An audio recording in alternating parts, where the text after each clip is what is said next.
Hello everyone, my name's Kim. If you haven't seen any of my other videos, I'm a quadruple amputee. As you can see, I don't have hands, I don't have legs, well, just very tiny legs now. I lost them because of sepsis, and I come on and I'm doing these videos to raise awareness of sepsis. I had no idea what sepsis was until I got it. I hadn't heard of sepsis. I didn't know that any infection at all, anything, can develop into sepsis. It's our immune systems going into overdrive to fight an infection. It just goes a little bit crazy. So what I want to do is just tell you, please share these videos. Please share any information that I share on sepsis, because it will save a life. I've already saved several lives by warning people, especially a friend of mine who was another amputee who was in hospital because he'd got cellulitis in his leg. And I said, be careful of that, that looks like you've got sepsis. Well, cellulitis that's possibly developing into sepsis. Sent him the flyer with the symptoms. He said, oh, I've got a couple of those. Told the nurse, and they actually checked him. They weren't going to, but when he said, well look, my friend said this and she sent me this, they actually took it seriously. So, you know, and there's been a lot that have heard my videos, seen my posts on my Kim's Chance page on Facebook, and they've taken advice from that and got help. And literally getting antibiotics for an infection and getting the infection treated is really all you need. If it gets to sepsis, then you might need to stay in hospital on IV antibiotics and a drip. But it's treatable if it's caught early. So, symptoms. Shivering. I was shivering. I was extremely cold. I had a blanket wrapped round me and central heating on, and yet I'd got a temperature and I was shivering. Cold hands and feet. My feet and hands were like ice. I couldn't get them warm. Didn't matter what I did.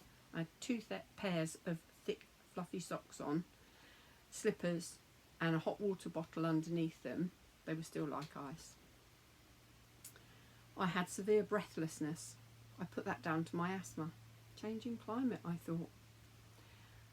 I was confused, and I know that more now than I did at the time. I had slurred speech. Now I do know that that was happening.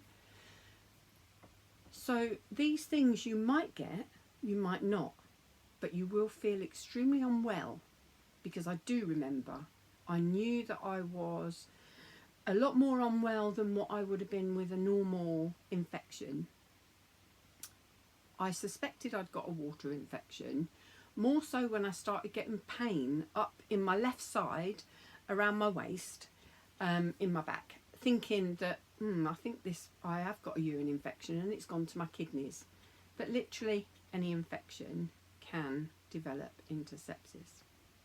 But I also wanted to come on today because I've been on a weight loss journey, and it's been about 22 months, 21, 22 months now. So it's slow because I'm in a wheelchair, and it's not impossible. It is doable. I've today weighed and I've lost 4 stone altogether. So I'm absolutely buzzing. And it's the latest plan that I've been doing, which is called Feel Look Be by Shelley Booth. And it's www.shelleybooth.co.uk, and it's Shelley with an EY and Booth BOTTH. Honestly, it's an amazing plan. It's about mindset and support, and there is just so much to it. Exercise. Obviously I don't do the exercise because that's a swear word to me. Although I have started doing sit-ups, as you would have seen in one of my videos, and I've got up to 40, so I can do those. Life as an amputee is very different. very different, I won't lie. But please share these videos, get the awareness out there. If everybody knows, this won't happen to another person, or worse, die. So many die from sepsis every second of every day. It's crazy the amount. Take care, guys. Look after your loved ones. Keep yourself safe.